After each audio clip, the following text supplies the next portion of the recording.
What's going on, Japsters? It's your boy SYNTELL with the Intel. I'm bringing some interesting news today. Make sure you hit the subscribe button, hit the bell icon, and give us a thumbs up. DC's next animated movie is Catwoman. The Hollywood Reporter has released the cast for the upcoming Catwoman anime film called Catwoman Hunted from director Shinsuke Terasawa. Hunted, which is produced in an anime style, picks up with Catwoman as she attempts to steal a priceless jewel. The heist puts her squarely in the crosshairs of both a powerful consortium of villains and the ever-resourceful Interpol, as well as Batwoman. The cast will include Elizabeth Giles as Catwoman, Stephanie Beatrice as Batwoman, Jonathan Banks as Black Mask, Stephen Blum as Solomon Grundy, Lauren Cohan as Julia Pennyworth, Keith David as Tobias Wale, Zara Fazell as Talia al Ghul and Nosferatu, Jonathan Frakes as King Faraday and Boss Moxie, Kirby Howell-Baptiste as Barbara Minerva and Cheetah, Kelly Hu as Cheshire, Andrew Kishona as Mr. Yuzaka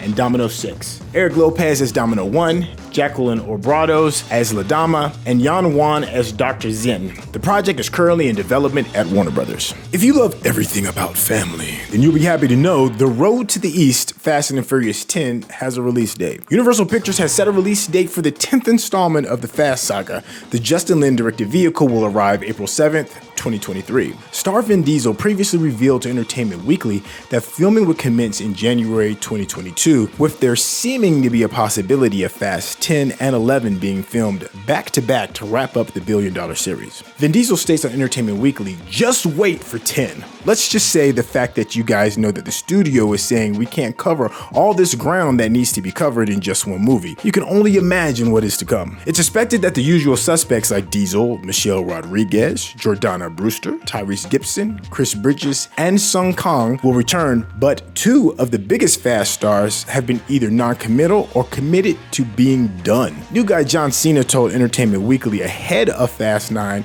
that he wasn't allowing himself to think about the future of his character, Jacob Toretto. Action superstar Dwayne Johnson is officially out due to his beef with Diesel. Johnson recently declared, "I wish them the best of luck on Fast 10 and Fast 11 and the rest of the Fast Furious movies. They do, but it will be done without me." However, Johnson's Hobbs & Shaw partner, Jason Statham, isn't following suit, having already appeared in F9 mid-credit scenes which set up a showdown between his Deckard Shaw and Kang's Han. When asked what audience should take from that post-credit scene, Kang had a simple yet intriguing tease. "I think there's just one word, Giselle." Referencing Gal Gadot's alleged deceased characters, all roads lead to Giselle. If there's one thing you can count on, it's Fast and the Furious bringing folks back from the dead. Speaking of bringing folks back from the dead, Clerks is still around.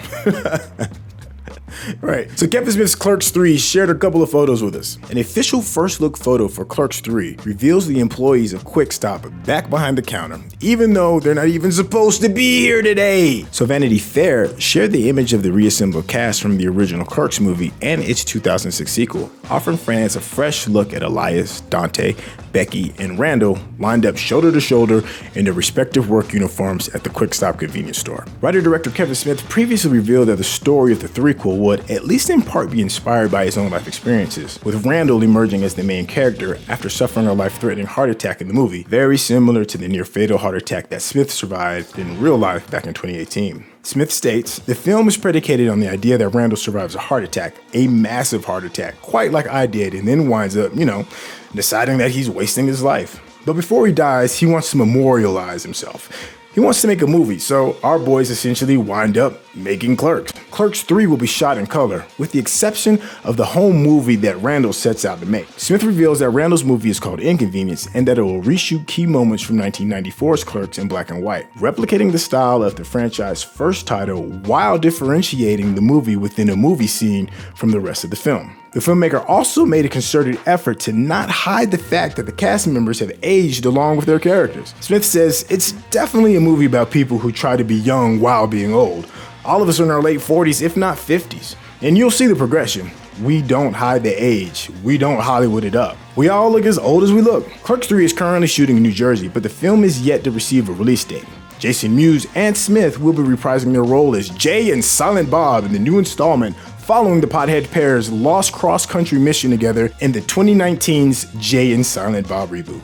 Among Us devs aren't happy with Fortnite's blatant copying. Epic Games launched Fortnite Imposters yesterday, a new mode that copies the Among Us game mechanics. While Among Us, the multiplayer game that soared in popularity at the start of the pandemic, was free on the Epic Games Store recently, Epic didn't collaborate with Innersloth, the studio that created Among Us, for the new Fortnite mode. The developers behind Among Us are clearly surprised and unhappy that Epic has copied their game so blatantly, with social deduction gameplay and a very similar map. I mean, it would have been really cool to collab, said Victoria Tran, Innersloth's community director. Like, game mechanics, fine, those shouldn't be gatekept. But at the very least, even different themes or terminology makes things more interesting. Gary Porter, a developer for Among Us, also pointed out the similarities between the map that Fortnite uses and Among Us. It's okay though that they flipped the electrical in the med bay and connected security to the cafeteria, joked Porter on Twitter. I wasn't even around for the development of Scaled, which was the first Among Us map,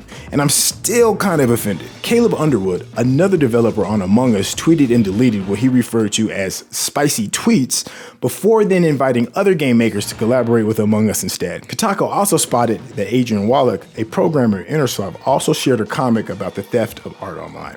Innersloth co-founder Marcus Bromander said the company didn't patent Among Us mechanics as, "I didn't think that leads to a healthy game industry." Instead, Bromander expected Epic to put more effort into their own spin on it. Epic's imposter mode in Fortnite has obviously taken the Among Us team by surprise, even if it's only a temporary mode in the game. The not so subtle hints at copying and art theft here come after small creators have accused Epic of stealing their work in the past. Epic has faced years of legal complaints related to emotes that the company copied from children and independent artists without paying for them. Epic's choice to copy Among Us also comes just months after the company's bitter legal battle with Apple. It's a legal fight that Epic CEO Tim Sweeney has described as about basic freedoms of all consumers and developers. It's not a great look if Epic is fighting for small developers in one sense, but undermining them elsewhere. Well, that about wraps up the news for today. Please don't forget to click the subscribe button and hit the like button. We're also a fan of comments. I'm SYNTELL with the Intel, and thank you so much for being part of the Koay family.